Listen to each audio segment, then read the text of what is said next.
Welcome to Coconut Grove, or as we call it, the Grove.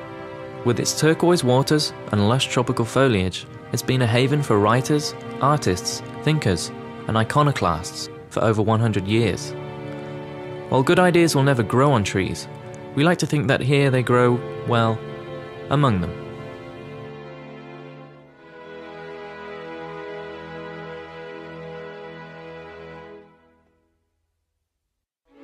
Architecture and cities really conditions our possibilities to express ourselves or to enjoy our life. They become the framework around our lives.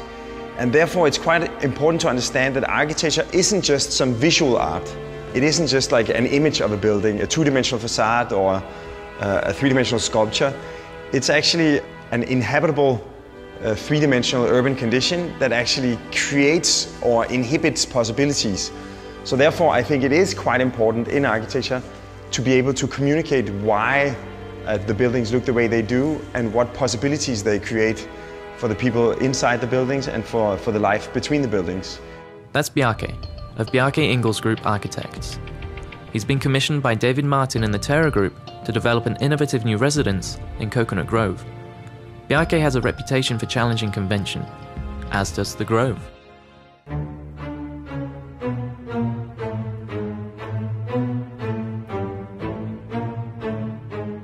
Coconut Grove has an amazing waterfront. It has an amazing boating life. It's really a special place. It has a soul and identity of being a very artistic, peaceful community. David talked about how Coconut Grove was really the epicenter of Miami. He really wanted to somehow reinvigorate it with this new development. I drove him through all the streets. I had him go to the Skya, to the Campan. Driving around the neighborhood with David, you can't help noticing the sort of incredibly lush nature. I love Miami in general, but if you were to drop me in one place and say, where are you? You'd know immediately when you're in Coconut Grove.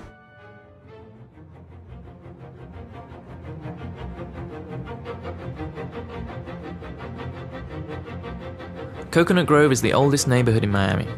In the 20th century, it became home to American millionaire Howard Hughes, along with Miami's first commercial airport, the Pan American Seaplane Base, now the location of Miami City Hall. While change is what gets us Grovites out of bed in the morning, we'd never dream of compromising our beautiful surroundings. Sustainability is something that we lead with. This is going to be the first residential building in Florida that will have gold certification. We've been working with Raymond Jungels, the landscape architect, to regrove the Grove in a way. We're creating a landscape that's alive. There'll be a lot of movement, there'll be a lot of nature in the garden. And the really interesting thing about this particular garden, as you're down in the garden and you look up to the sky, you'll see these amazing pieces of sculpture that kind of twist your eye up towards the clouds. As some of our owners say, the buildings dance together. Because the bay is on a diagonal, the two buildings actually turn, and rather than being front and back, they become side by side. So rather than just dumping a general extrusion of floor plans, it's two buildings that actually respond to each other and respond to the surroundings. So you maximize the qualities, the enjoyment of the weather, the enjoyment of the view. Not only are we creating a space for optimizing views for our owners, but we're also creating space for a developer to customize the residences, move bathrooms, move kitchens, move bedrooms.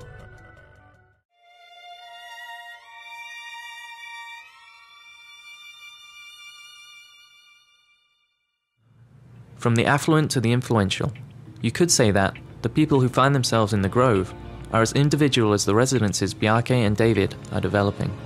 To make a really interesting apartment building in Coconut Grove, you have to understand what are the kinds of people that would be living here, what are the concerns and demands and dreams that drive their decisions. This project is really trying to bring things back to the origins rather than inserting a completely new transformation.